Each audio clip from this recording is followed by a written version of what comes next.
नमस्कार,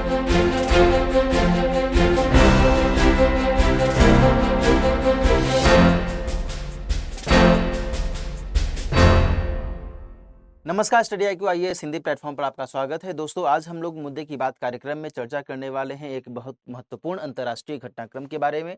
और ये अंतर्राष्ट्रीय घटनाक्रम जुड़ा हुआ है भारत से। दरअसल भारत के माननीय प्रधानमंत्री महोदय ने प्रशांत महासागरीय द्वीप की यात्रा की है।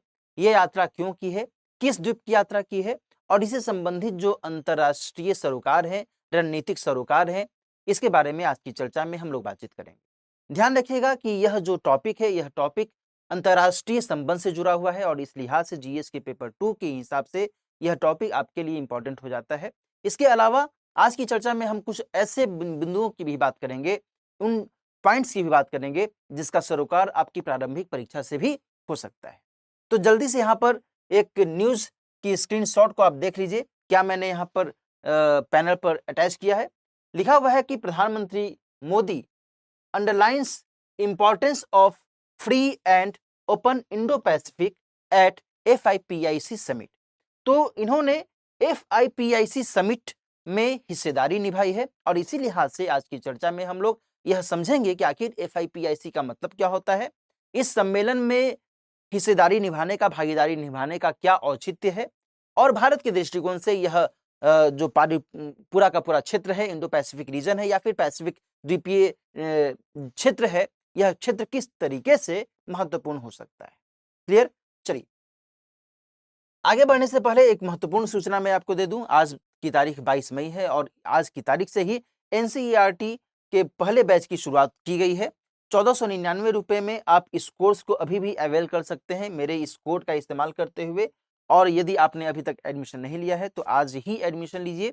लगभग 100 दिनों की ये कक्षाएं हैं और इसके माध्यम से आप NCERT के जो भी विषय हैं, उन सभी विषयों पर आप महारत हासिल कर सकते हैं। अलग अलग कक्षाओं से संबंधित जो पाठ्यक्रम है, उस पाठ्यक्रम पर आप महारत हासिल कर करके अपनी परीक्षा के दृष्टिकोण से और बेहतर परफॉर्मेंस कर सकते हैं। तो ये एक महत्वपूर्ण जानकारी है।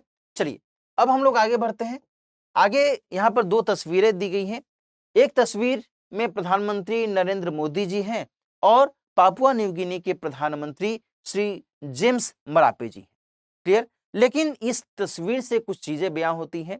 देखो, हुआ क्या है कि जेम्स मरापे जी ने प्रधानमंत्री की अगुवाई करने के दौरान उनके पैर छुए, है ना। और ये एक बहुत बड़ा इवेंट, बहुत बड़ा घटनाक्रम माना गया पूरे अंतर्राष्ट्रीय परिप्रेक्ष्य में कि भाई एक देश के प्रधानमंत्री का पैर छू रहा है एक दूसरे देश का प्रधानमंत्री। भाई ये तो सामान्य तौर पर एक डिप्लोमेटिक रिलेशनशिप होता है ना, कूटनीतिक संबंध होता है, एक इंटरनेशनल अफेयर्स को लेकर के चर्चा होती है, बातचीत होती है। सामान्य रिलेशनशिप में, एक सामान्य जो पारिवारिक संबंध होता है, उसमें कोई किसी का पैर छूता है जो कि भारतीय परंपरा का एक अभिन्न हिस्सा माना जाता है ना, जो हिंदू परंपरा में सामान्य तौर पर देखा जाता है। सामान्य तौर पर हिंदू परंपरा में ये बातें हम लोगों ने देखी हैं, इसको लोग फॉलो भी करते हैं। क्लियर? तो यहां पर पापुआ न्यू गिनी, जो कि एक प्रशांत महासागरीय द्वीप है, वहां के महत्वपूर्ण व्यक्ति, है ना, वहां के प्रधानमंत्री महोदय भारत के प्रधानमंत्री महोदय का पैर छू रहे हैं। तो समझ रहे हो ना कितना एक सम्मान के दृष्टिकोण से देखा जा रहा है। क्लियर? तो ये एक चर्चा का विषय रहा। खैर, हम लोग इसमें बहुत डिटेल में नहीं जाएंगे, ऐसा क्यों किया। निश्चित तौर पर सम्मान देने के दृष्टिकोण से, उनको आदर देने के दृष्टिकोण से ऐसा किया गया होगा प्रधानमंत्री जेम्स मरापे जी के द्वारा। और दूसरी तरफ एक और तस्वीर है जिससे आप ये समझ लीजिए कि यह जो बैठक की गई, FIPIC की बैठक, ये कहाँ की गई? यह बैठक की गई है पोर्ट मोरेस्बी, है ना। पोर्ट मोरेस्बी जो है वो PNG यानी कि पापुआ न्यू गिनी का कैपिटल है, यानी इसकी राजधानी है। अभी मैंने आपको शुरू में भी बताया कि कुछ ऐसे पॉइंट्स पर भी हम लोग चर्चा करेंगे जिसका सरोकार किससे होगा? उसका सरोकार होगा आपकी प्रारंभिक परीक्षा से। तो यहाँ पोर्ट मोरेस्बी अपने आप में एक महत्वपूर्ण टॉपिक बन जाता है। भाई ये कहाँ पर है, किस देश की राजधानी है? इस तरीके से कई बार स्टेट PCS में, वनडे एग्जामिनेशंस में सवाल पूछ लिए जाते हैं, है ना। तो ये चीजें आपको ध्यान में रखनी है। 22 मई को, आज ही के दिन, इस बैठक में, अब ये बैठक का नाम यहाँ पर ध्यान रखिएगा, FIPIC, है ना, forum for Indo Pacific islands countries, है ना। यहाँ पर लिखा हुआ है forum for India Pacific island cooperation, sorry countries मैंने बोल दिया, कोऑपरेशन, यानी कि भारत और प्रशांत महासागरीय द्वीपों के बीच सहयोग के लिए मंच की भूमिका यह निभाता है FIPIC, C for cooperation. Clear? अच्छा, अब ये थोड़ा सा मैं आपको बता दूं इसकी पृष्ठभूमि कि यह जो कोऑपरेशन की शुरुआत हुई यह कब से की गई, तो ये वर्ष 2014 से की गई। ठीक है, और 2014 में इसका पहला सम्मेलन आयोजित किया गया था। कहां पर? तो फिजी में। फिजी भी एक प्रशांत महासागरीय द्वीप ही है, ठीक है, द्वीपीय देश है इनफैक्ट। तो फिजी के सुवा में ये पहला सम्मेलन आयोजित किया गया था। उसके बाद वर्ष 2015 में जयपुर में, राजस्थान में, भारत के जयपुर में दूसरा सम्मेलन आयोजित किया गया, और तीसरा सम्मेलन अभी ये आयोजित किया गया है कहां पे? तो पोर्ट मोरेस्बी में, और इसी में प्रधानमंत्री महोदय के द्वारा सह अध्यक्षता की गई है। किसके साथ में? पापुआ न्यू गिनी के प्रधानमंत्री के साथ में। क्लियर? ये एक छोटा सा बैकग्राउंड हो गया आज की चर्चा के संदर्भ। क्लियर? अब हम लोग आगे बढ़ते हैं और चीजों को समझते हैं। तो तीसरे FIPIC का आयोजन किया गया है। कहां किया गया है? पहले दो FIPIC का आयोजन कहां कहां किया गया था, कैसे इसकी शुरुआत हुई, कब शुरुआत हुई, ये मैंने आपको बता दिया। देखो, भारतीय प्रधानमंत्री के द्वारा सह अध्यक्षता की गई है, और इस संदर्भ में इस बात को इंगित किया गया है कि भारत जो है बहुपक्षवाद का समर्थन करता है। बहुपक्षवाद का मतलब क्या हुआ? मल्टीलैटरलिज्म, यानी कि एक विषय को महत्व नहीं, हम विभिन्न और विविध विषयों को महत्व देंगे, है ना। एक पक्ष को ही हम महत्व नहीं देंगे, विभिन्न पक्षों को हम महत्व देंगे। कई बार ऐसा होता है कि यदि आप किसी एक पक्ष पर ही निर्भर रहते हैं, उसी पर डिपेंडेंट रहते हैं लंबे समय तक, तो यह जरूरी नहीं है कि वह पक्ष हमेशा आपका साथ दे, है ना।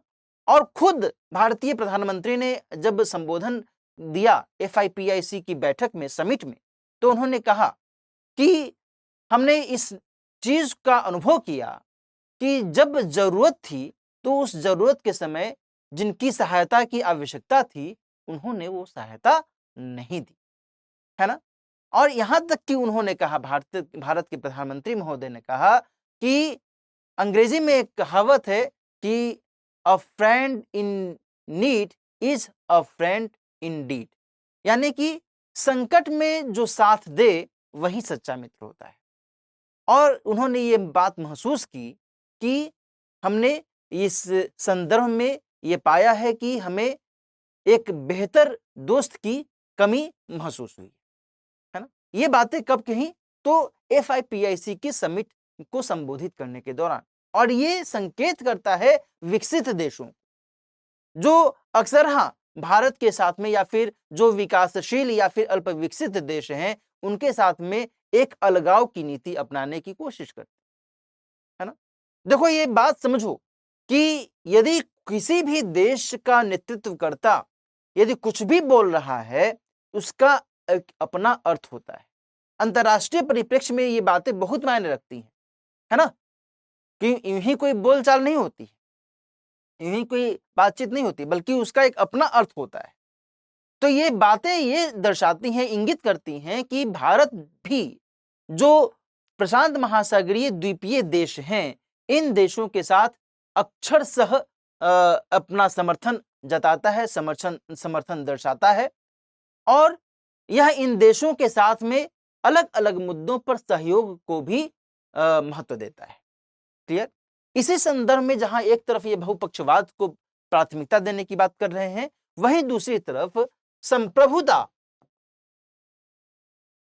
और अखंडता, किसी भी देश की संप्रभुता और अखंडता को सम्मानित करने की भी बात प्रधानमंत्री महोदय इस समिट के माध्यम से कर रहे हैं, है ना। अखंडता का सम्मान किसी भी देश की, जिस तरीके से भारत अपनी संप्रभुता के लिए कुछ भी करने को तैयार है, संप्रभुता की रक्षा करने के लिए वह कुछ भी कदम उठा सकता है, वैसे ही भाई जो अन्य देश हैं उनकी भी तो संप्रभुता है। इनफैक्ट दोस्तों ध्यान रखिएगा कि इस सम्मेलन में, जो यह सम्मेलन आयोजित किया गया FIPIC का, उसमें जब मैं सुन रहा था कि पापुआ न्यू गिनी के प्रधानमंत्री क्या बोल रहे हैं, तो वो बहुत ही भावुक होकर करके बता रहे हैं कि साहब हम तो छोटे देश है ना, और हो सकता है कि जो बहुत बड़े-बड़े ग्लोबल प्लेयर्स हैं, जो बहुत बड़े-बड़े विकसित देश हैं, उनके आगे हमारा कोई महत्व नहीं हो। हम आपसे अपेक्षा करते हैं कि आप हमारे नेतृत्वकर्ता की भूमिका निभाएं, यहां तक कि उन्होंने कहा, है ना। तो इन देशों की भी तो अपनी संप्रभुता है ना। ये छोटे-छोटे द्वीप समूह के द्वीपीय देश के तौर पर तो हैं, लेकिन इनका सम्मान नहीं किया जाना चाहिए, इनका भी सम्मान होना चाहिए, निश्चित तौर पर होना चाहिए। तो ये बातें यहां पर भारत के प्रधानमंत्री महोदय ने भी इस संबोधन भाषण में दी। क्लियर। इसके अलावा प्रशांत द्वीपीय देशों के साथ विभिन्न मुद्दों पर सहयोग की अपेक्षा भी की है, और सहयोग दोनों तरफ से अपेक्षित है, भारत की तरफ से भी और इन द्वीपीय देशों की तरफ से। भारत ने खुद कहा है कि हम आपको विकास अर्थव्यवस्था, ऐसी अर्थव्यवस्था जिसके माध्यम से विकास को और तरजीह दिया जाए, जिसमें डिजिटल प्रौद्योगिकी भी शामिल है, जिसमें अवसंरचनागत विकास भी शामिल है, जिसमें स्पेस टेक्नोलॉजी के स्तर पर भी विकास शामिल है, यानी कि अंतरिक्ष प्रौद्योगिकी के स्तर पर भी विकास शामिल है ना। इसके अलावा खाद्य सुरक्षा, है ना। इसके अलावा पर्यावरण सुरक्षा, बात समझ में आ रही है। इन सभी के अंतर्गत हम भरसक प्रयास करेंगे कि आपको हर संभव सहयोग कर सके। ठीक है, तो ये बातें भारत के माध्यम से, भारत के प्रधानमंत्री के माध्यम से इन देशों को की गई हैं। और ये ध्यान रखिएगा कि ये जो देश हैं FIPIC यानी कि forum for Indo Pacific island cooperation के अंतर्गत जो देश हैं, वो केवल ऐसा नहीं है कि भारत और पापुआ न्यू गिनी के बीच में ही संपर्क बातचीत हुई है, बल्कि जो पैसिफिक आइलैंड कंट्रीज हैं वो टोटल 14 हैं, 14, है ना। और इन सभी देशों के साथ ये सम्मेलन हुआ है ना। बेशक ये सम्मेलन आयोजित किया गया है PNG में, पापुआ न्यू गिनी में, लेकिन जो पैसिफिक आइलैंड के अंतर्गत जितने भी देश हैं, 14 देश, उन सभी की भूमिका इस फोरम में, इस समिट में हुई है। और ये 14 देश कौन कौन से हैं, तो यहाँ पर आप देख लीजिए। ये है पापुआ न्यू गिनी, जिसकी अभी हम लोग चर्चा भी कर रहे हैं, जहां पर पोर्ट मॉरिसबी में सम्मेलन आयोजित किया गया है। इसके अलावा Palau, Federation of Micronesia, Marshall Island, Nauru, Kiribati, Samoa, Cook Island, Fiji, Tonga, new Vanuatu, Solomon Island, Tuvalu, ये सभी देश जो हैं इन्हीं के पैसिफिक आइलैंड कंट्रीज के तौर पर जाने जाते हैं, है ना। और देख रहे हो ना, छोटे छोटे देश हैं और इनका बिखराव है, ऐसा नहीं है कि एक ही जगह पर ये कॉन्सेंट्रेटेड है ना, स्प्रेडेड है। ये प्रशांत महासागरीय की इस वाले रीजन में, यहाँ पर आप देख रहे होंगे कि ये ऑस्ट्रेलिया का रीजन आ गया, यहाँ पे इधर हिंद महासागर है फिर, है ना। और ये वाला रीजन जो है इधर फिर अमेरिका का रीजन आ जाएगा। क्लियर। तो इस पार्टिकुलर रीजन में इनकी भूमिका हो जाती है ना। अच्छा, ग्लोबल साउथ के नेतृत्व की भूमिका निभाने की बात की गई है, किसके द्वारा, तो भारत के द्वारा, और अपेक्षा की गई है इन देशों के द्वारा कि भाई आप ग्लोबल साउथ जो है, जो अल्प विकसित देश हैं, जो विकासशील देश हैं, उनका नेतृत्व आप संभालिए और हमेशा हम आपके साथ में रहेंगे, है ना। इसमें कोई इफ बट वाली बात नहीं है। क्लियर। इसके अलावा ये रणनीतिक दृष्टिकोण में व्यापकता लाने का समय यहां पर बताया जा रहा है। रणनीतिक दृष्टिकोण में व्यापकता लाने का समय इसलिए बताया जा रहा है क्योंकि देखो, इस बात को समझो कि भारत अभी पापुआ न्यू गिनी गया है। पापुआ न्यू गिनी एक प्रशांत महासागरीय द्वीप है। हम लोगों ने कई बार इस पर बातचीत कर ली। ठीक है। भारत का अभी तक जो सरोकार रहा है, सोचो इसको, भारत का अभी तक जो सरोकार रहा है, सामान्य तौर पर इसका संकेंद्रण रहा है हिंद महासागरीय रीजन में, हिंद महासागरीय क्षेत्र में। दिमाग की बत्ती थोड़ी खुल रही होगी। तो जनरली भारत की भूमिका हिंद महासागरीय क्षेत्र में रहती है, हिंद महासागर से निकटता है ना। दक्षिण चीन सागर में भारत की गतिविधि हम लोग देखते हैं। क्वाड के बारे में आपने सुना होगा, जिसके अंतर्गत भारत, अमेरिका, ऑस्ट्रेलिया और कौन है, जापान है। इन सभी चारों जो देश हैं, इनकी भूमिका दक्षिण चीन सागर या हिंद प्रशांत वाले क्षेत्र में है। लेकिन स्पेसिफिकली, विशिष्ट तौर पर यदि हम पैसिफिक रीजन की बात करें, पैसिफिक प्रशांत महासागरीय क्षेत्र के अंतर्गत भारत की भूमिका की बात करें, तो फिर यहां पर एक दृष्टिकोण के स्तर पर सावधानी बरतने की जरूरत है ना। भारत यदि प्रशांत महासागर के इन महत्वपूर्ण द्वीप समूहीय देशों के साथ, द्वीपीय देशों के साथ यदि अपना बेहतर संबंध स्थापित करता है, तो फिर भारत का जो एक रणनीतिक दृष्टिकोण है वो और अधिक व्यापक हो सकता है। इसीलिए यहां पर यह बात की जा रही है कि रणनीतिक दृष्टिकोण में व्यापकता लाने का समय है। हम केवल एक जगह पर ही अपने आप को फोकस्ड नहीं रख सकते, हमें अलग अलग क्षेत्रों के साथ संपर्क और संबंध को बेहतर करने की आवश्यकता है। और यह तब और जरूरी हो जाता है जब आपका जो दुश्मन है, आपका जो पड़ोसी है, वह खुद सेंध लगाने की कोशिश कर रहा है, वह खुद फायदा उठाने की कोशिश कर रहा है इन देशों में। और आप मेरा इशारा समझ रहे होंगे दोस्तों, इसकी बात कौन है, तो चीन की बात हो रही है ना। तो चीन भी खुद सोलोमन आइलैंड के साथ में संपर्क साध रहा है, सोलोमन द्वीप के साथ में दोस्ती निभा रहा है, पीएनजी के साथ में भी वह दोस्ती निभा रहा है ना। और ध्यान रखना कि अर्थव्यवस्था भी अंतरराष्ट्रीय परिप्रेक्ष्य में एक बड़ी भूमिका निभाती है ना। तो अब आप समझ रहे होंगे कि जहां एक तरफ अंतरराष्ट्रीय परिप्रेक्ष्य में भारत को अपना पक्ष मजबूत करने के दृष्टिकोण से प्रशांत महासागरीय द्वीपीय देशों के साथ बेहतर सरोकार बनाने की जरूरत है, इन स्थितियों को मद्देनजर रखते हुए, वहीं दूसरी तरफ यह जो क्षेत्र है, यह क्षेत्र अर्थव्यवस्था, आर्थिक दृष्टिकोण से भी महत्वपूर्ण है। कैसे महत्वपूर्ण है? यहां पर प्राकृतिक संसाधनों की प्रचुरता है ना, लिक्विफाइड नेचुरल गैस की प्रचुरता है। खुद पापुआ न्यू गिनी में सोना और तांबा जैसे खनिजों की उपस्थिति है ना। तो इस लिहाज से भी भारत निश्चित तौर पर चाहता है कि हम इन देशों के साथ अपने संपर्क को बेहतर से बेहतर बनाने की कोशिश करें, है ना। तो अब आप समझ पा रहे होंगे कि क्या माजरा चल रहा है ना। तो यहां पर भारत दरअसल अपनी एक्ट ईस्ट पॉलिसी के माध्यम से इन देशों के साथ अपने संपर्क को और सुदृढ़ कर सकता है। इसको लिख लो अपने पास में कि एक्ट ईस्ट पॉलिसी को, या फिर कहें कि पूर्व की ओर सक्रियता की नीति को भारत और व्यापकता प्रदान कर सकता है एफआईपीआईसी के देशों के साथ संपर्क और संबंध को बढ़ाकर, है ना। तो यहां पर देखो कई सारे डायमेंशंस खुल रहे हैं। भारत जो है ना,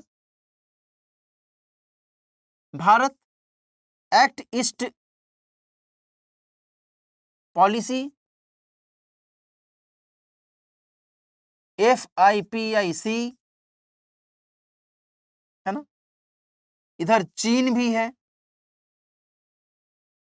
चीन का प्रतिसंतुलन, चीन को भी तो काउंटर करना होगा ना भाई। जिसको आप दुश्मन मान रहे हैं, जो हमेशा आपको टॉर्चर करते रहता है, हमेशा कुछ ना कुछ उंगली करते रहता है, आपको परेशान करता रहता है, यदि वो आपके अगेंस्ट में आपके ही दोस्त के साथ में कुछ गतिविधि कर रहा है, तो आपको सावधान होना चाहिए या नहीं होना चाहिए, हाँ या ना। तो बट ऑब्वियस है, होना ही चाहिए। तो भारत को भी यहाँ पर चीन का प्रतिसंतुलन करने की जरूरत है। और यहाँ ध्यान रखिएगा कि ऐसा नहीं है कि केवल चीन जो है इन देशों के साथ संपर्क स्थापित करके अपना फायदा ढूंढने की कोशिश कर रहा है, बल्कि चीन यह भी चाह रहा है कि इन देशों के साथ में यदि हम अपना संपर्क बेहतर करते हैं तो फिर चीन की एक नीति रही है इस पार्टिकुलर रीजन के संदर्भ में फारसी यानी कि दूरस्थ समुद्र। भारत इन क्षेत्रों चीन जो है इन क्षेत्रों को दूरस्थ समुद्र के तौर पर देखता है। कहने का मतलब कि ये भी हमारा ही हिस्सा है।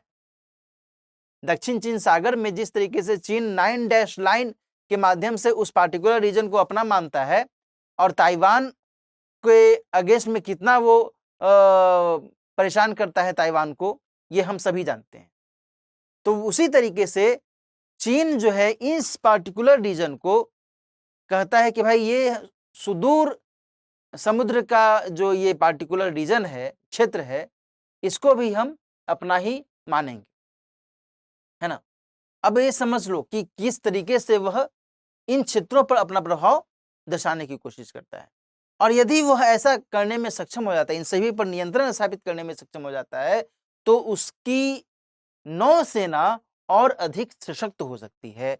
और यह जो नौसेना है यह काउंटर कर सकती है किसको? तो क्वाड को, जो कि भारत, अमेरिका, जापान और ऑस्ट्रेलिया का एक समूह है, संगठन है ना। तो आप समझ पा रहे हैं ना कितना ये इंटरनेशनल मायाजाल है, इंटरनेशनल मायाजाल है ना। एक देश किस तरीके से किसी और देश को काउंटर करने के लिए, भाई वो भी तो काउंटर करने की कोशिश कर रहा है ना।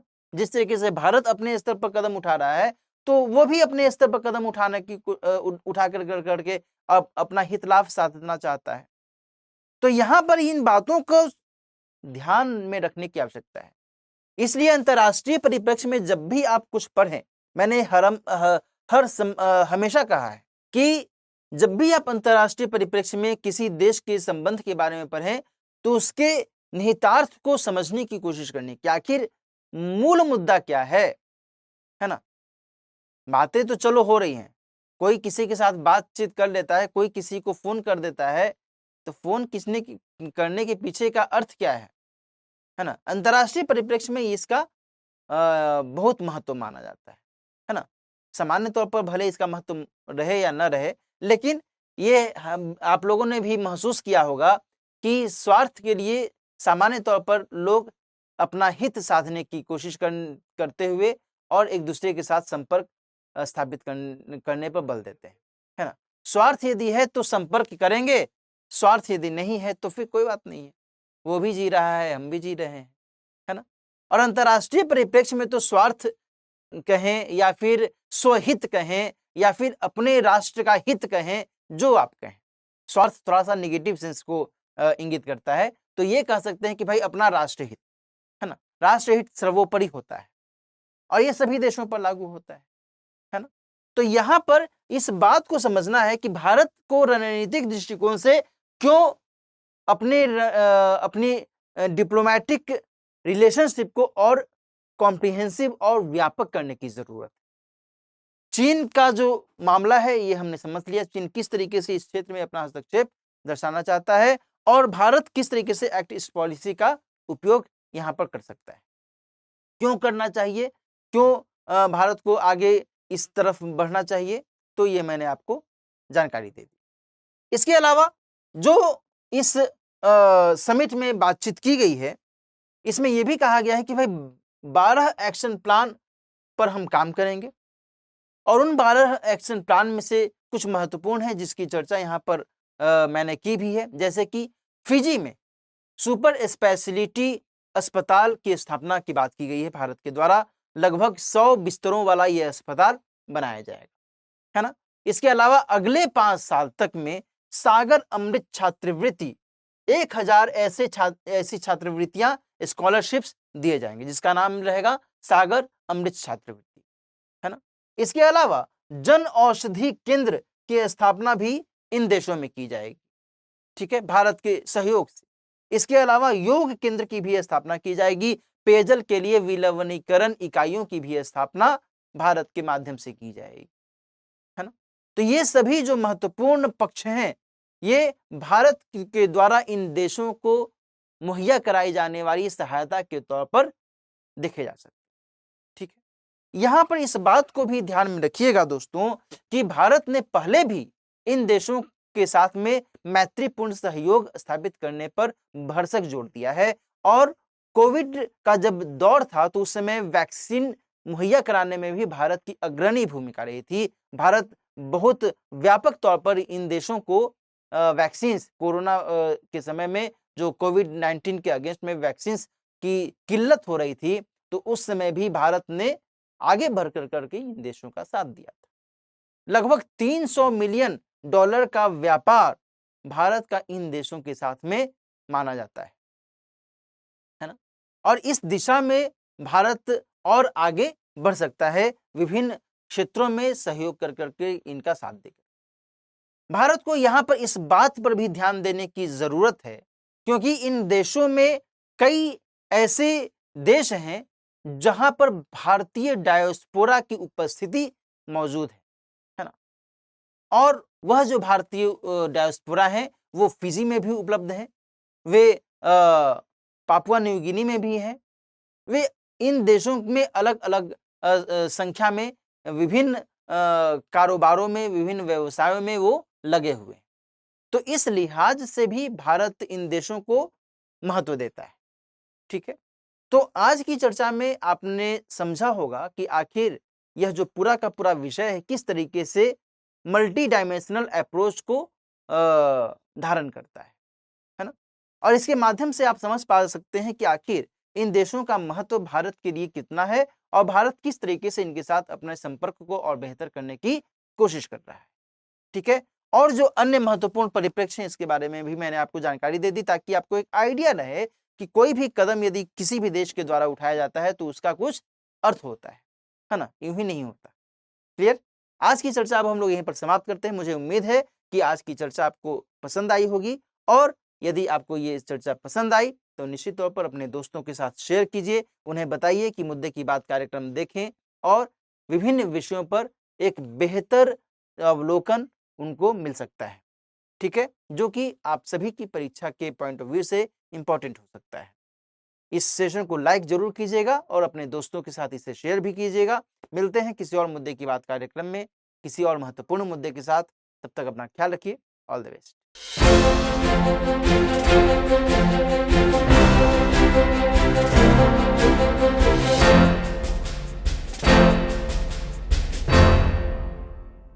हिंदी में यूपीएससी की तैयारी से संबंधित प्रोग्राम्स को देखने के लिए सब्सक्राइब करें स्टडी IQ IAS हिंदी।